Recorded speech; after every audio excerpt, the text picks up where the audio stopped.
On avait vu la semaine passée le premier thème qui était « C'est quoi le pardon ?» Et aujourd'hui, bien, nous allons voir la voie du pardon. On peut intituler aussi cela « Le chemin du pardon ».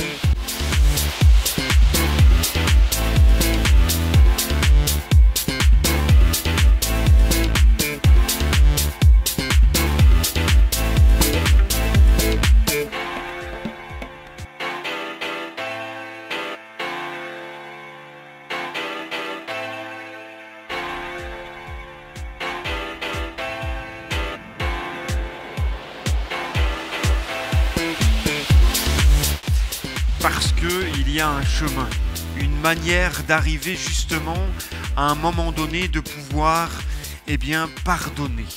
Alors un seul texte, pour commencer en tout cas, dans Jean chapitre 1er verset 29, où il nous est dit ceci, c'est un texte que nous connaissons fort bien, un texte que nous avons déjà entendu parler, qui nous dit ceci, et c'est Jean qui, voyant Jésus arriver, va dire « Voici l'agneau de Dieu » qui ôte le péché du monde. Voici l'agneau de Dieu qui ôte le péché du monde. Alors nous savons très bien que lorsque nous accordons le pardon, nous enlevons une dette. Nous enlevons une dette, un fardeau. Et c'est exactement ce que Jésus a fait. Lorsqu'il est venu dans ce monde, il a enlevé la dette. Il ôte. Il enlève le péché du monde. Il vient pour enlever la dette du monde. Il vient pour ôter le péché. Il ne vient pas pour couvrir, mais il vient pour remettre la dette, enlever cette dette. Une offense, nous l'avons vu la semaine passée, c'est une dette. Ou lorsque l'on pardonne, on enlève une dette. On ne couvre pas. On ne couvre pas la faute. On ne dit pas c'est pas grave. On ne dit pas c'était une bonne personne, elle ne l'a pas fait exprès. Elle n'était pas dans son état normal pour peut-être déjà à l'avance donner quelques points de détail. On ne trouve pas d'excuse à l'offense qui nous a été faite. C'est pas vrai ?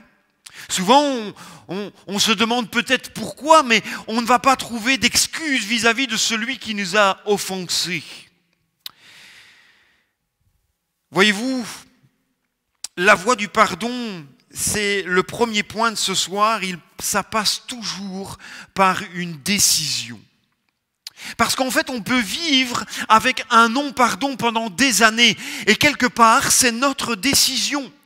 J'ai entendu souvent des gens, et il n'y a pas plus tard que quelques semaines d'ici, lors d'un reportage, cette dame qui était au tribunal a dit à l'agresseur de son mari qui l'avait tué, « Jamais je ne pardonnerai ». C'est une décision. Elle a décidé, elle a dit devant tous, même au tribunal, que jamais elle ne pourrait pardonner à cet homme qui a ôté la vie de son mari. C'est une décision. Alors, la voie du pardon, ça passe toujours par une décision. Pardonner, mes amis, c'est une volonté. Une volonté. C'est, quelque part, je décide. Je décide. C'est quelque part quelque chose que je désire même. Vous savez, lorsqu'on a été offensé, on peut vivre comme cela pendant des jours, des semaines, des mois, et on sait que cela nous apporte rien de bon. Parce que lorsqu'on décide de ne pas pardonner, il y a plein de choses qui viennent se greffer à notre non-pardon. Il y a la colère, il y a l'amertume, il y a la haine, il y a toutes sortes de choses qui viennent se greffer justement au fait que l'on décide de ne pas pardonner. Et l'on en devient malade. Le fait de ne pas pardonner à autrui nous rend malade, nous rend la vie dure, et rend la vie dure non seulement à nous, mais aussi à tous ceux qui nous entourent. À tous ceux qui nous côtoient. Comme je le disais la semaine passée, on peut avoir parfois des sauts d'humeur, indescriptibles et incompréhensibles parfois, parce qu'on a tellement été blessé que quelque part, c'est normal qu'il faut que ça sorte. Et on ne se rend pas toujours compte que c'est à cause de la décision que nous avons prise de ne pas pardonner. Alors bien évidemment, j'aimerais ce soir que l'on puisse chacun, si nous avons été offensés, ou peut-être demain lorsque nous serons offensés, de prendre la bonne décision. Alors, loin de moi de vous dire que c'est facile, loin de moi de vous dire que c'est simple, que le pardon c'est comme un claquement de doigts, je serais le premier des menteurs, ce ne serait pas vrai du tout. Lorsqu'on est détruit par rapport à une offense, on n'a jamais un bon sentiment, je l'ai dit en préambule. On ne cherche pas d'excuses, on ne trouve pas d'excuses, pas de circonstances atténuantes vis-à-vis de notre offenseur. C'est donc une décision que nous prenons. Et j'aimerais vous dire que c'est une décision et pas une émotion. Le pardon, ce n'est pas une émotion. Ce n'est pas quelque chose qui vient et qui, à un moment donné, on est tellement ému, pris de compassion, que l'on donne notre pardon. Ce n'est pas ça du tout. Le pardon, ça vient du cœur, ce n'est pas une émotion. Le pardon, il vient de nous, de notre être intérieur. Et je décide de pardonner ou je décide de ne pas pardonner. La décision sera d'autant plus difficile par rapport au degré d'offense que nous avons subi, et nous l'avons dit aussi la semaine passée. Ça va être d'autant plus difficile selon le mal qui nous a été fait, et le combat sera d'autant plus grand, d'autant plus rude, d'autant plus dur. Vous savez, l'épouse qui a été humiliée, qui a été battue, qui a été même, où son mari l'a trompée, c'est compliqué. Ça ne doit pas être évident de pardonner. Je connais des enfants de Dieu, des chrétiens qui sont passés par un moment donné où le mari ou la femme a trompé. Et par la grâce de Dieu, ils ont pu se réconcilier. Mais il n'y a que la grâce de Dieu qui peut faire cela. Et nous allons voir que le chemin du pardon passe par différentes étapes. Ça ne vient pas comme cela. Et c'est normal. Et d'après le degré d'offense, imaginez qu'on vienne à tuer quelqu'un que vous connaissez, un être cher, un membre de votre famille, d'une manière accidentelle, mais aussi due à la responsabilité de celui qui l'a tué, parce qu'il avait trop bu.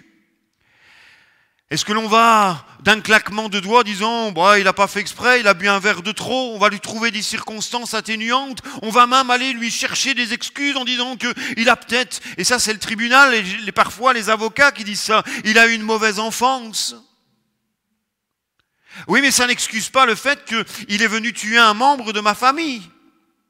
Et la décision que je vais devoir prendre va me torturer. C'est pas vrai ? Va me titiller et me demander si réellement je vais pouvoir arriver à pardonner. Alors, ne crions pas trop vite vis-à-vis de ceux qui n'arrivent pas à pardonner, parce que ce n'est pas nous qui avons subi les mêmes torts qu'eux. Ce n'est pas nous qui avons subi les mêmes offenses. Nous savons, nous, et vous savez, j'ai réfléchi pas mal ces dernières semaines, en me demandant s'il m'arrivait quelque chose de terrible. Et je vous le dis, je vous confesse ce soir, je ne veux pas paraître pour un plus grand que vous, loin de là. Et je me disais, Seigneur, est-ce que je vais pouvoir, moi, s'il m'arrive quelque chose à mon épouse, à mon fils ou quoi que ce soit, à un membre de ma famille ou même à des amis, est-ce que je vais pouvoir, d'après l'offense qui m'a été faite, pardonner ? Je pense que, et encore une fois, la décision, elle nous appartient en propre, personnellement. Personnellement. Et je pense que c'est chacun de nous, devant Dieu et avec la grâce de Dieu, avec le secours du Saint-Esprit, de crier à Dieu pour faire grâce et demander à ce que l'on soit libéré et donner le pardon. Vous me suivez ? Eh oui. Parce que c'est facile de dire aux autres, et on l'a dit la semaine passée, t'as qu'à pardonner. Oui, ça c'est simple, ça c'est facile. Mais quand ça nous atteint d'une manière personnelle, ça devient peut-être un peu plus compliqué, un peu plus difficile. Oui, certains ne veulent pas pardonner non plus parce qu'il y a aussi quelque part une dose d'orgueil qui va nous empêcher de pardonner et qui va quelque part nous titiller, dire moi je ne pardonne pas parce qu'on a été pris en plein dedans, dans notre orgueil.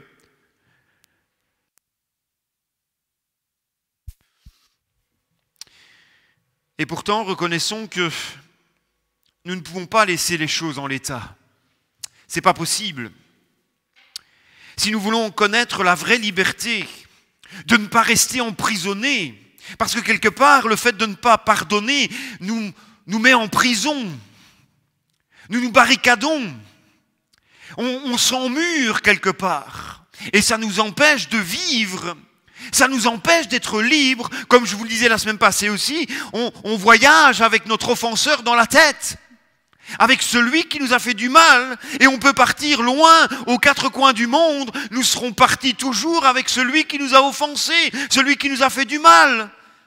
Et comme je vous le disais, en guise de boutade, on s'en va et on lui paye un voyage à l'œil, parce qu'il part avec nous. Et on peut être dans le plus beau pays du monde, si l'offense, elle est là et bien réelle, on part avec, elle ne reste pas ici en Belgique, elle prend l'avion avec nous. Elle prend l'avion avec nous. Si nous voulons connaître la vraie liberté de ne pas rester emprisonnés ou emmurés, il est indispensable, mes amis, de passer par la case pardon. C'est indispensable. On entend parfois que ce soit l'autre qui vienne. S'il vient et que me demande pardon, alors je pardonne. Et parfois, on risque d'attendre longtemps. Alors, on sait que l'attente fait mourir. Et qu'on peut attendre comme cela pendant des années, croyant qu'il va venir. S'il vient vers moi, je pardonne. Ça, c'est de l'utopie. Le pardon est une décision que tu vas prendre, quelles que soient les conditions. Quelles que soient les conditions, qu'elles soient difficiles, je le conçois. Que ce soit compliqué, je le conçois aussi. Mais quelque part, qu'importe les conditions, le pardon, il t'appartient. Il t'appartient. Ce n'est pas une décision facile, mais je peux vous dire que cela en vaut la peine. Vous entendez ? Ce n'est pas une décision facile, mais je peux vous dire que cela en vaut la peine. Parce que j'ai entendu des gens, et bien souvent des enfants de Dieu qui ont pardonné. J'ai entendu pas mal de témoignages ces dernières semaines où des gens qui ont pardonné ont ressenti vraiment un vide. Comme s'il y avait un poids qui s'en allait et qui filait derrière leur dos. Où réellement il y a eu une liberté extraordinaire à cause du fait qu'ils ont pu pardonner. Pardonner. Certains se sont retrouvés à l'hôpital, alités. Il y a une dame, une chrétienne, qui à un moment donné s'est retrouvée alitée. Il n'y avait plus que ses doigts de pied qui bougeaient, et le restant du corps était paralysé complètement. Il y a un pasteur qui est allé la voir parce qu'elle a demandé une visite. Et le pasteur est arrivé et en tout bon pasteur lui a dit « Sœur, avant de prier pour vous, je voudrais savoir si vous avez quelque chose contre quelqu'un. » Il paraît que cette dame, qui avait un regard d'ange, est devenue un regard différent. Un regard fermé, sec. Et elle a dit au pasteur, vous cherchez un péché dans ma vie ? Non, sœur. A rétorqué le pasteur, je veux juste voir si vous avez peut-être quelque chose contre quelqu'un. Et là, cette dame a commencé à sortir de la haine, de la colère, de l'amertume. Je ne leur pardonnerai jamais. Alors, il a dit, écoutez, sœur, je ne vais pas prier pour votre guérison. Je vais juste prier pour que vous puissiez et que Dieu vous aide à pardonner. Parce que le problème de votre maladie est dû à un manque de pardon. Et ouais, ça peut arriver aussi. Alors on pense que parfois, et je ne dis pas que c'est toujours le cas, loin de moi de commencer à généraliser, je vous donne seulement des cas existants qui ont, pour certains, expérimenté que le fait qu'ils soient malades et alités, eh bien, touche justement au manque de pardon. Et cette dame, pardonnez-moi, après la visite du pasteur, eh bien, réfléchit par rapport à cela et a commencé à pardonner, à pardonner. Vous savez ce qui est arrivé ? c'est que tout doucement, les membres se sont réveillés. Ça a commencé par les jambes, et puis ça s'est poursuivi dans tout le corps jusqu'aux mains. Non, le manque de pardon peut et arrive à ce qu'à un moment donné, nous puissions être handicapés, alités, malades. Il n'y a rien à faire. Jésus sur la croix a décidé de pardonner. Il a décidé de pardonner malgré tout ce qu'il avait subi. Et ce n'est pas avec des émotions que Jésus a pardonné. Vous savez, la Bible est claire, et lorsque il va dire, parce que c'était sa volonté, « Père, pardonne-leur parce qu'ils ne savent ce qu'ils font ». C'était sa décision propre, c'était sa volonté, ce n'était pas une émotion en disant « Oh, ben tout compte fait, ce sont des braves gens, ils n'en peuvent rien. Ils ont reçu des ordres à me mettre une couronne d'épines sur la tête. Ils ont reçu des ordres pour me frapper et m'envoyer des coups de poing. Ils ont reçu des ordres. » Non, ce n'est pas de l'émotion. Jésus avait cette envie, cette décision ferme et définitive, c'est de pardonner aux hommes. Amen. Alors vous me direz, moi je ne suis pas Jésus. Je suis d'accord avec vous. Mais nous sommes ses enfants, il est notre maître. Et si lui est arrivé à pardonner après tout ce qu'il a pu subir, alors je peux aussi, par sa grâce, apprendre à pardonner. Vous avez le droit de dire amen si vous êtes d'accord. C'est vrai, n'est-ce pas? Lui aussi a appris à pardonner. Mes amis, que vous ayez difficile à pardonner, que vous viviez un combat au quotidien, je peux le comprendre. Et loin de moi de vous jeter la pierre. Mais laissez-moi vous dire que c'est le chemin que la Bible nous enseigne, que c'est la voie que la Bible nous enseigne, la voie du pardon. Et c'est le seul chemin qui sera vraiment libérateur. C'est le seul chemin qui va me donner d'être libre. Alors vous savez, une question est souvent posée. Quand est-ce que le pardon devient réel? Quand est-ce qu'il arrive et qu'il porte vraiment tout son sens? Je vais vous dire, lorsque Jésus pardonne, ce n'est pas dans la demi-heure, ce n'est pas pour demain, ce n'est pas en nous disant c'est bien ce que tu as fait, ok, tu m'as demandé pardon, pas de souci. J'ai vu l'offense que tu as faite, j'ai vu ce que tu m'as fait subir et quelque part tu m'as blessé, tu as brisé mon cœur. Ok, on en reparlera la semaine prochaine. C'est ça que Jésus fait. Non? Le pardon, il est immédiat. C'est pas vrai? Le pardon, il est immédiat. Tout de suite. Tout de suite. Au moment où tu pardonnes, tu renonces à te venger, tu renonces à toute espèce de méchanceté, tu renonces à la colère, tu renonces à la haine, tu renonces même à le faire payer, celui qui t'a offensé. Eh bien, le pardon, il est acquis. Il est donné. Cela ne veut pas dire maintenant que je sois obligé de le rencontrer, mon agresseur, mon offenseur. Ça ne veut pas dire que maintenant on va devenir amis, copains, on va aller manger ensemble. Il va venir chez moi, je vais aller chez lui. Vous savez, je dis toujours, il y a un avant et il y a un après. Et il faut une autre phase, la phase de la réconciliation. Et ça, c'est autre chose. Et souvent, mes amis, dans le milieu chrétien, on confond pardon et réconciliation. Et c'est un grand danger. Et c'est un grand problème aussi. Parce qu'on confond souvent les deux, on met les deux ensemble, alors qu'il y a une différence, mais extraordinaire. Et il ne faut pas tout mélanger. Il faut d'abord passer par la case pardon. Et la voie du pardon, voyez-vous, ça passe, et c'est mon deuxième point, par une repentance. Ça passe par une repentance. Imaginez que celui qui vous a offensé, que vous lui pardonniez, que c'est oublié réellement, que vous ne lui en voulez absolument plus, que vous n'avez fait rien de mal contre lui, ni méchanceté, ni colère, ni vengeance, il n'y a plus rien de cela, c'est fini, vous avez pardonné, mais que lui ne se repent pas.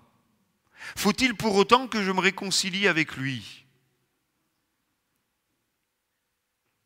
Non. tant qu'il n'y a pas de repentance, tant qu'il n'y a pas un moment donné où il reconnaît ses fautes. Parce que le problème avec parfois certaines personnes, c'est qu'ils recommencent de plus belle. C'est un peu comme je vous le disais en début d'année, on tend le bâton pour me faire frapper dans le dos. J'ai pas envie de ça, moi. J'ai pas envie de ça. Alors, faisons attention au fait de pardonner et de nous réconcilier. Et on se rend compte que beaucoup de chrétiens sont en difficulté. Car l'erreur, c'est de croire que lorsque tu pardonnes, il faut redevenir ami envers celui que tu as pardonné. Lorsque tu pardonnes, tu renonces. C'est ce que nous avons dit, tu renonces à tout. Tu déposes devant Dieu. Tu renonces à faire justice toi-même. Et une notion à ne pas oublier, pour qu'il puisse y avoir réconciliation, c'est ce que j'ai dit, il faut qu'il y ait repentance. Repentance. Le pardon, mes amis, c'est une obligation. Ah, eh oui, c'est une obligation. Il en va de notre bien-être. Mais le pardon, c'est le début du chemin vers la réconciliation. Et j'aimerais le dire, quand il y en a une. Vous saisissez? Quand il y en a une. Imaginez, je vais vous donner un exemple, d'une dame qui est trompée par son mari, qui est humiliée. Le mari même ramène des maîtresses à la maison. Et qu'à un moment donné, eh bien, cette dame, est-ce qu'elle est obligée de continuer à vivre dans ce cadre? Est-ce qu'elle est obligée à continuer à vivre avec un mari qui la trompe constamment et qui s'en fiche royalement de ce qu'elle peut dire ou de ce qu'elle peut faire? Faut-il qu'elle reste emmurée dans ce domaine-là? Non. Elle a le droit de le quitter. Elle a le droit de le quitter. Ce qu'il faut qu'elle fasse, c'est arriver à pardonner son mari. Faut-il pour autant que même si elle a pardonné, qu'elle reste? Souvent on dit tu pardonnes, tu restes. Et si lui continue et qu'il n'y a aucune repentance, qu'il n'y a aucune réconciliation, faut-il qu'elle soit dans une salle de torture à la maison? Maintenant, si elle reste et que Dieu lui demande de rester parce qu'il y a une issue favorable, c'est qu'à un moment donné, son mari, j'ai vu, entendu aussi des témoignages dans ce genre-là, où la femme a prié, a persévéré, a demandé au Seigneur sa grâce, son aide, et le couple s'est réconcilié. Mais il y a eu repentance vis-à-vis de son mari. Vous saisissez? Vous saisissez? Et là, mes amis, c'est là qu'il faut faire vraiment très important, très attention. Trop souvent, on impose. Tu as pardonné, tu dois te réconcilier. La femme battue, qui est même en danger de mort dans sa maison, faut-il qu'elle reste dans la maison?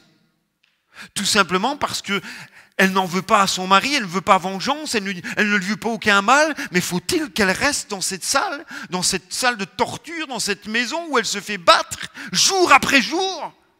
Dites-moi. Et vous allez lui dire, t'as pardonné, tu restes? Non. Non.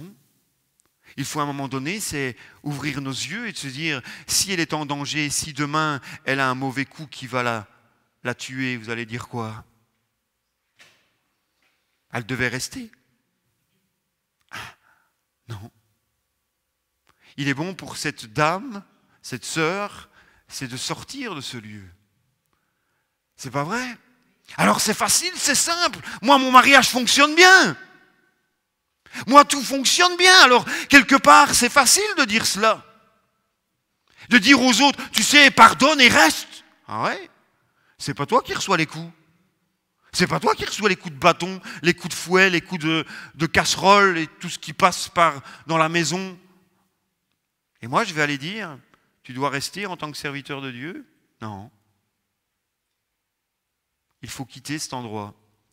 Maintenant, encore une fois, et je le répète, s'il y a réconciliation, il y a repentance du mari, alors, ça c'est une deuxième phase. Et l'on peut envisager selon, et encore une fois, ce que le Seigneur met dans nos cœurs, arriver à se remettre ensemble. Eh ouais. Et ça, c'est un autre programme, c'est la réconciliation. Alors on poursuit.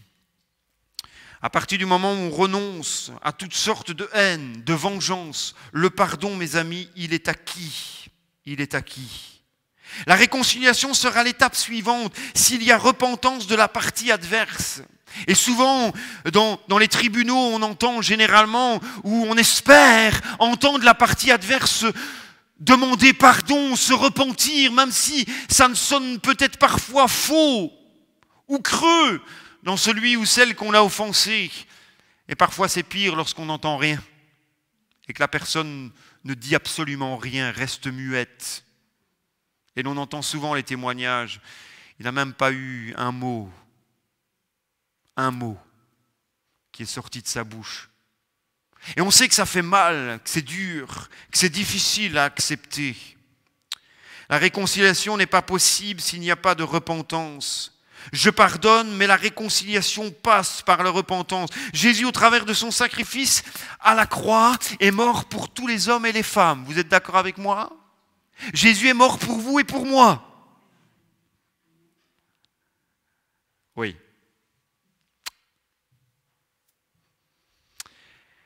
Mais dites-moi, à quel moment l'homme ou la femme est-il ou est-elle réconcilié avec Dieu? Le pardon, il est acquis. Jésus a pardonné. Jésus a pardonné tous les hommes. Il n'y a plus de problème du côté de Dieu. Le pardon, il est donné, il est acquis. Mais à quel moment?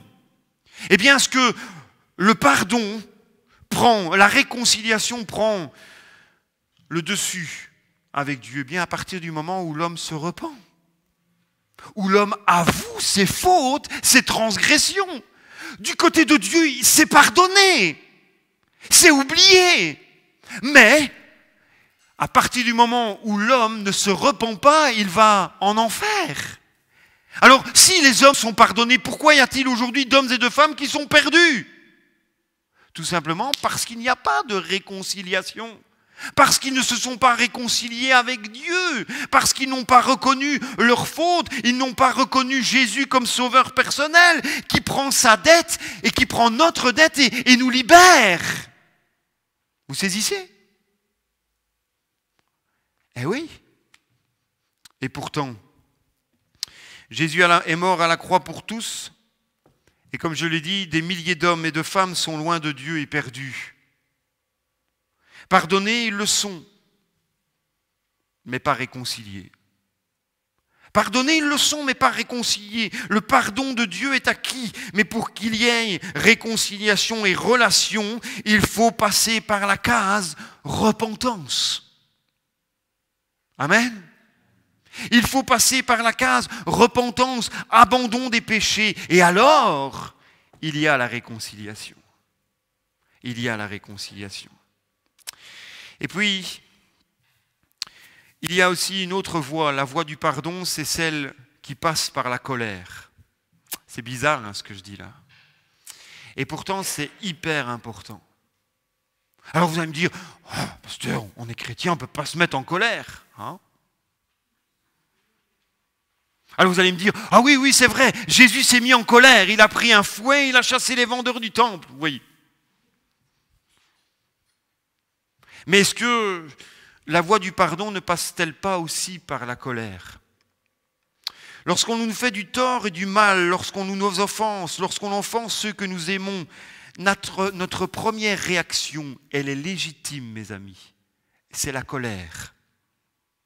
J'ai entendu un témoignage aujourd'hui, et je l'ai expliqué à mon épouse en venant, j'étais touché par cet homme qui racontait que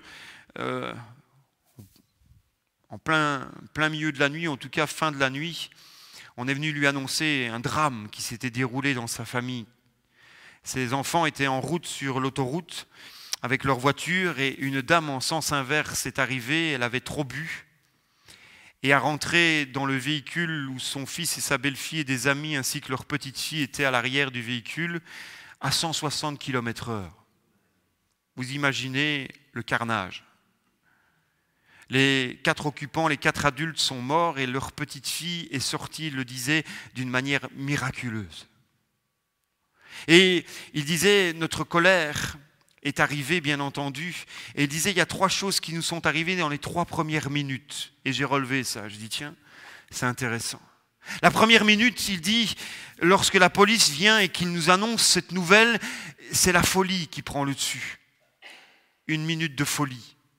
Où on ne se rend pas compte, on vit un vrai cauchemar, on se demande si tout cela est réel, si tout cela est vrai.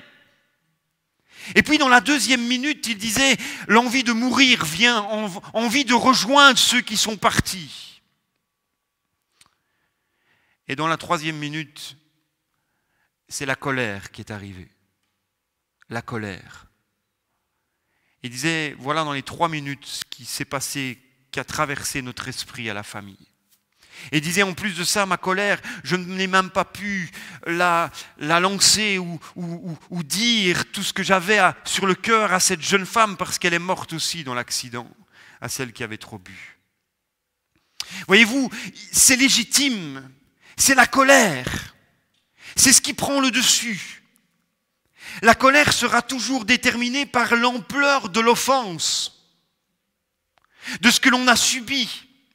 Elle sera petite ou grande en fonction du mal. Et aujourd'hui, dans les églises, on a tendance, voire même le sentiment de minimiser ou de ne pas avoir le droit d'être en colère. Et lorsque quelqu'un qui a subi une offense se met en colère, dit « Chut, pardonne !» Ouais, vous savez ce que vous êtes en train de faire lorsque vous dites cela? Vous êtes en train de fermer le couvercle ou mettre comme une cocotte minute là, à celui qui bouillonne. Et vous savez, une cocotte minute, ça commence à avoir de la pression. Et à un moment donné, qu'est-ce que ça fait? Ça saute. Et on peut comme cela emmurer, enfermer les gens en leur disant « Faut pas te mettre en colère, surtout ne te mets pas en colère !» Et moi je dirais « Mais surtout, mets-toi en colère. Vas-y, sors ce que tu as dans le cœur. » C'est super important. Super important. On étouffe généralement celui qui est en colère, on ne lui donne pas le droit de l'exprimer.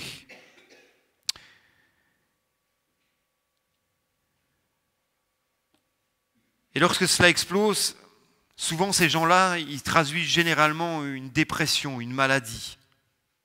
Tout ça parce qu'ils n'ont pas pu exprimer leur colère. Alors ça s'est transformé et ça peut aller jusqu'au suicide. Jusqu'au suicide. Jusqu'à mettre un terme à la vie. Je vais vous lire simplement une citation d'un professeur théologien du Nouveau Testament, qui est Jacques Borel. Je vais simplement vous lire, je vais ne pas commenter. Vous allez voir, ça parle bien mieux que de commenter à ce qu'il dit.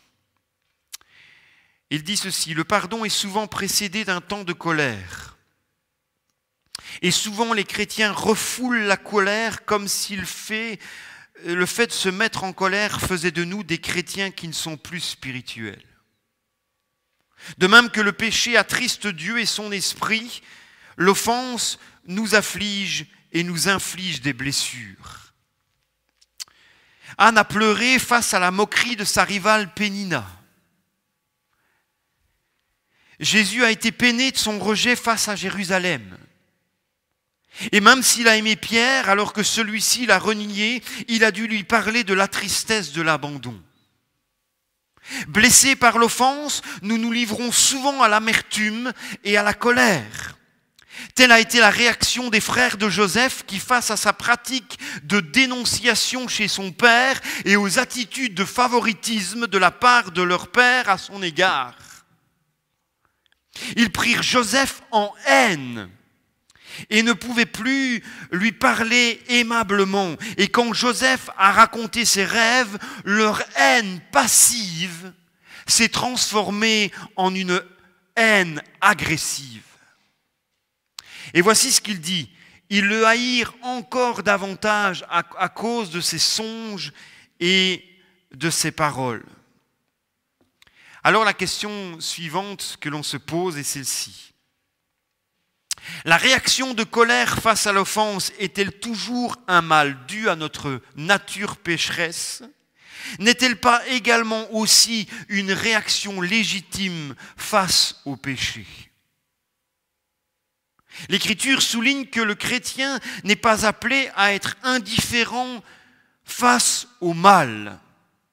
Dans l'Apocalypse, les âmes des croyants égorgés réclament justice.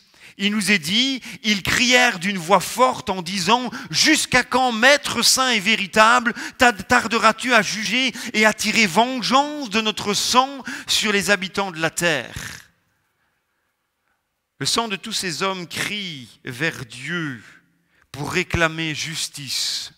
Il crie. L'apôtre Paul reconnaît qu'il y a une place pour la colère dans la vie des croyants.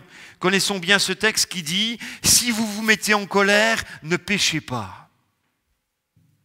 Une autre traduction va dire « Lorsque vous vous mettez en colère ». Ça veut dire que la colère, elle est légitime, elle est là. On ne peut pas la museler. On ne peut pas faire en sorte qu'elle n'existe pas, elle existe bel et bien. Si vous vous mettez en colère, ne péchez pas. L'Écriture nous parle également de la colère de Dieu contre le péché et ceux qui le commettent.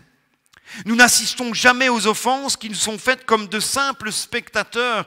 Ça déclenche en nous un processus d'évaluation du mal dont nous sommes victimes. La colère est l'aboutissement normal car conforme à la norme divine. Elle est un signe d'une bonne santé spirituelle. L'inverse, dira-t-il, serait étonnant.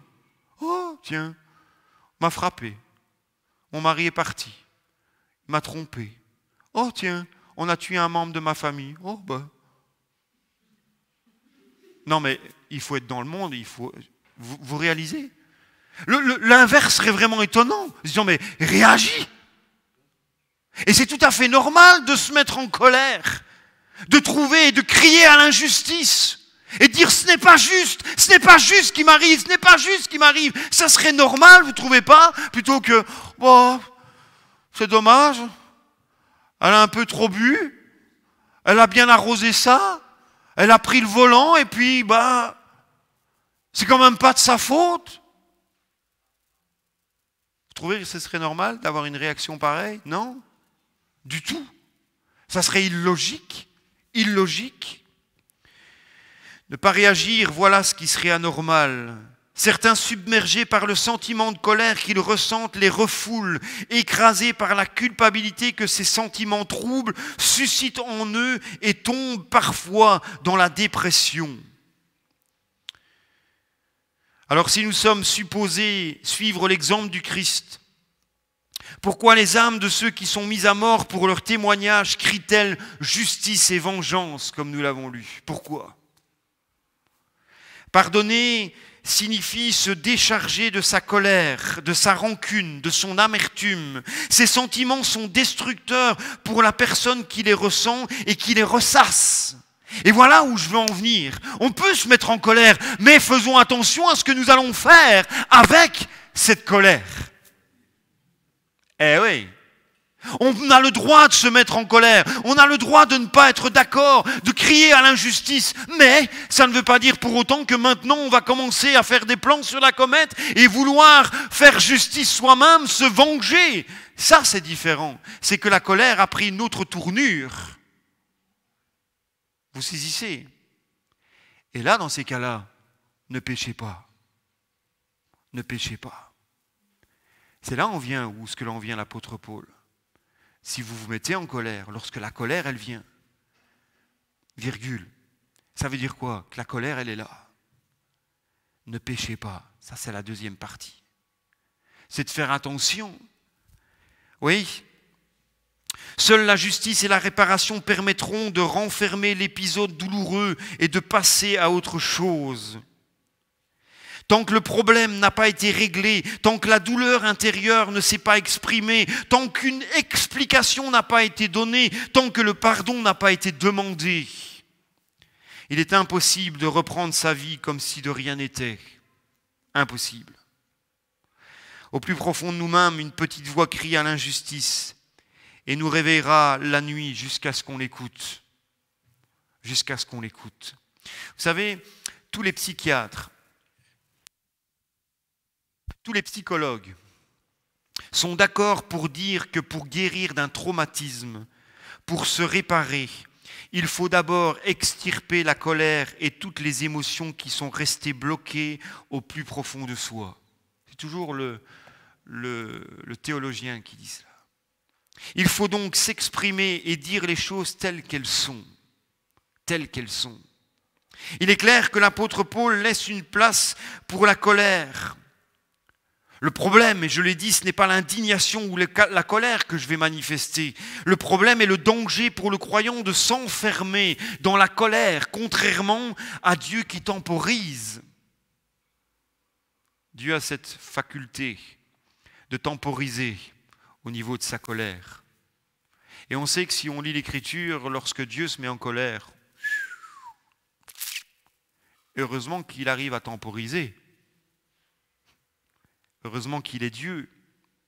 Imaginez, nous qui sommes faits à son image et qui n'arrivons pas à temporiser au niveau de la colère, ce que ça peut être. C'est comme quelqu'un un jour a dit, ne me mets pas en colère, tu vas le regretter. Ça veut dire quoi? Ça veut dire qu'il se connaît, il sait qu'il est peut-être capable du meilleur comme du pire. Comme du pire. Oui, il dit, si vous vous mettez en colère, ne péchez point, que le soleil ne se... et ne donnez pas accès au diable. Je me souviens d'une jeune fille qui, à l'église, autrefois j'étais plus jeune, parce que je suis toujours jeune, j'étais plus jeune, et elle s'était disputée avec sa mère la veille.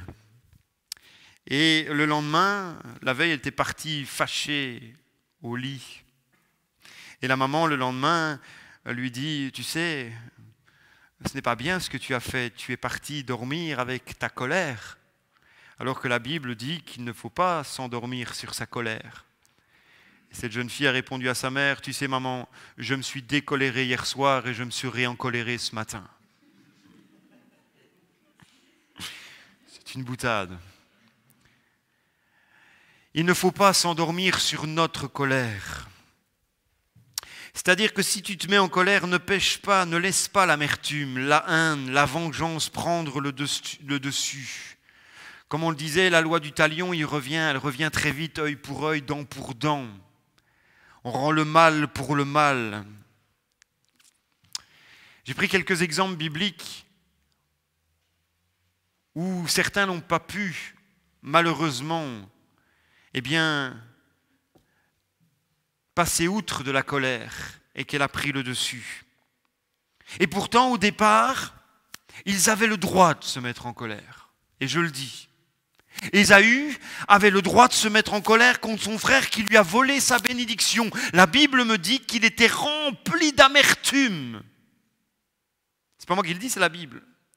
Le cœur d'Ésaü était rempli d'amertume vis-à-vis de son frère. Il voulait le tuer. D'ailleurs, il dira, notre père bientôt va mourir en paraphrasant, et je me vengerai de mon frère. Il avait le droit de ne pas être d'accord et pas content vis-à-vis de son frère qui lui a volé sa bénédiction. Mais le problème, c'est qu'il a commencé à cogiter et établir des plans. Et c'est là que la colère a pris le dessus et que Jacob a dû s'enfuir. Il y a tout un message, vous savez, là-dessus. Parce que parfois, au niveau du pardon, on aurait tendance à donner des cadeaux. Tiens, Ésaü, je t'envoie des brebis, des troupeaux complets. Regarde ce que ton serviteur te donne. Je t'ai peut-être volé ta bénédiction, mais regarde, je te le rends.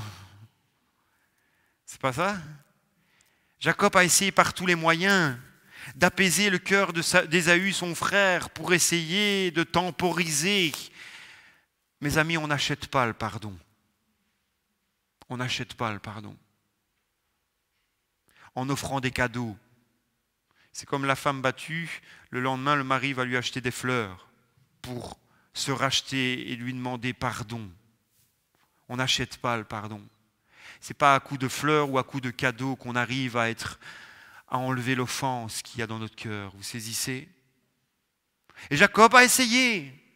Et Ésaü, On sait qu'il y a eu la prière derrière, que Jacob a prié, a combattu avec Dieu et qu'il a été vainqueur. Et que à cause et grâce à la prière, ça a changé le cœur d'Ésaü. Mais avant cela, quand on lit le texte, où les serviteurs reviennent en disant « Ésaü, ton frère, arrive avec 400 hommes », alors on va lui envoyer de nouveau des troupeaux, allez! Rien n'y fait. Rien n'y fait. Le cœur de l'homme est tortueux par-dessus tout. Hein? Eh oui. Les frères de Joseph avaient le droit d'être en colère. Vous savez, on représente toujours Joseph comme le petit innocent. Aujourd'hui, on dirait le fils à son papa. Bien gentil. Oui. Et pour les frères, c'était quand même une grande différence parce que son père le préférait, lui à tous les autres. Pourquoi? Parce qu'il avait eu de Rachel, et quand on connaît l'histoire, Rachel était la plus aimée que Léa, et forcément, de fil en aiguille, les enfants de Rachel étaient beaucoup plus aimés. D'ailleurs, même quand Joseph est devenu ministre de l'Égypte, à un moment donné, même Jacob ne va pas vouloir laisser partir Benjamin. On voit encore que malgré cela, rien n'a changé. La préférence reste identique. Joseph n'est plus, mais Benjamin est là. Il ne faut surtout pas toucher au petit gamin. Les autres, quand on regarde l'histoire, on se dit quand même. Et vous savez que ce n'est pas un cas isolé. Aujourd'hui, bien parfois dans les familles, on préfère un petit chouchou. Les familles de 7, on en préfère un. T'es mon préféré. Il ne faut pas dire ça. Il ne faut pas dire ça. Parce que ça ne rend pas et ça n'aide pas celui qui est le préféré. Bien au contraire. Ça ne l'aide pas. Non seulement il se fait des ennemis dans la famille. C'est ce qui est arrivé à Joseph. Vous savez, Joseph était quand même le préféré. Il était le rapporteur en puissance de tout ce que ses frères faisaient. On connaît aujourd'hui certains enfants qui disent « Je vais le dire à papa ! Je vais le dire à maman !» Eh bien ça, c'était Joseph. Tout ce que ses frères faisaient de mal, c'était répété au paternel. Eh oui, alors après on voit Joseph, pauvre malheureux, était vendu quand même. Hein. C'est vraiment pas chouette, quoi. C'est vraiment pas sympa. Ah ouais, mais attendez. Alors je ne veux pas donner des circonstances atténuantes aux frères, mais quand même, il faut pouvoir le vivre pour arriver à, un temps soit peu, se dire, tout compte fait, ils ont été furax. Et comme je le disais, leur haine passive est devenue agressive vis-à-vis de leurs frères. Ils n'en pouvaient plus. Et pour faire taire celui qui rapportait toujours les propos de leurs frères, fallait faire quelque chose, fallait l'éliminer. Il fallait l'éliminer. Vous savez, c'est donc normal que ces frères montrent leur colère, qu'ils fassent connaître leur indignation, non?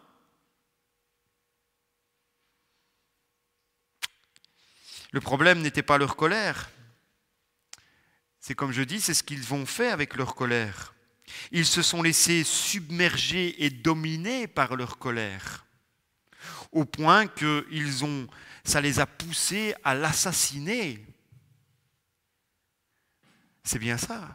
Ils voulaient le tuer. Au prime abord, c'était ça. Et heureusement que Ruben et que Judas l'ont mis dans un puits, puis l'ont vendu à une caravane comme esclave.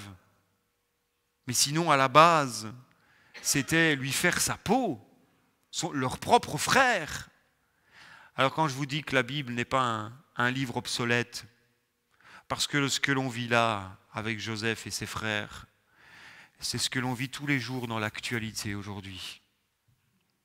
Rien n'a changé, c'est toujours pareil. Et à cause de la colère, parfois, ça pousse et ça entraîne certains à commettre l'irréparable. À commettre l'irréparable. La colère est destructive. On dit des méchants mots, des mots blessants à l'autre. Elle vise toujours, la colère, à détruire l'autre. Et s'il a mal, c'est bien. Et s'il a encore plus mal, c'est mieux. Ça, c'est la colère. Et on essaiera toujours par toutes sortes de moyens de faire de plus en plus de tort à l'autre. Alors mon ami, mon frère, ma sœur, tu peux te mettre en colère. C'est un signe de bonne santé spirituelle. Tu peux crier et dire que tout cela n'est pas juste. Mais tu n'as pas le droit de détruire l'autre. Tu n'as pas le droit de t'enfermer dans la colère parce qu'elle risque de te mener indéniablement, eh bien, comme les frères de Joseph, au péché. Au péché. Et c'est pour cela que le psalmiste dira au psaume 37, verset 8, « Laisse la colère, abandonne la fureur. Ne t'irrite pas, ce serait mal faire. Ne t'irrite pas. » Alors, je termine cette deuxième partie. Pardonner comme Jésus consiste à accorder notre pardon bien avant que celui-ci, celui qui nous a offensés, ne le fasse. Il ne faut pas attendre que l'autre vienne. Parce que comme je le disais tout à l'heure, vous risquez d'attendre longtemps parce qu'il ne viendra peut-être jamais. Ce qu'il faut, c'est être libre dans sa tête, libre dans son cœur, dans son âme et dans son esprit. Et de pouvoir accorder notre pardon. Celui qui m'a offensé ne me demandera peut-être jamais pardon, mais moi je décide de pardonner parce que c'est la voie du pardon. En qualité de chrétien, nous sommes amenés à pardonner à une épouse, à un mari infidèle, à des enfants ingrats, à des enfants injustes ou à des collègues peu délicats qui peut-être vont nous humilier pour prendre le poste et peut-être raconter des rumeurs sur notre dos pour pouvoir avoir la place qui nous est peut-être destinée. Dites-vous bien que Dieu a tout sous son contrôle. Amen. Dieu a tout sous son contrôle. Et s'il est vrai qu'on pense parfois que tout est perdu, rien n'est perdu avec Dieu. C'est lui qui justifie. C'est lui qui justifie.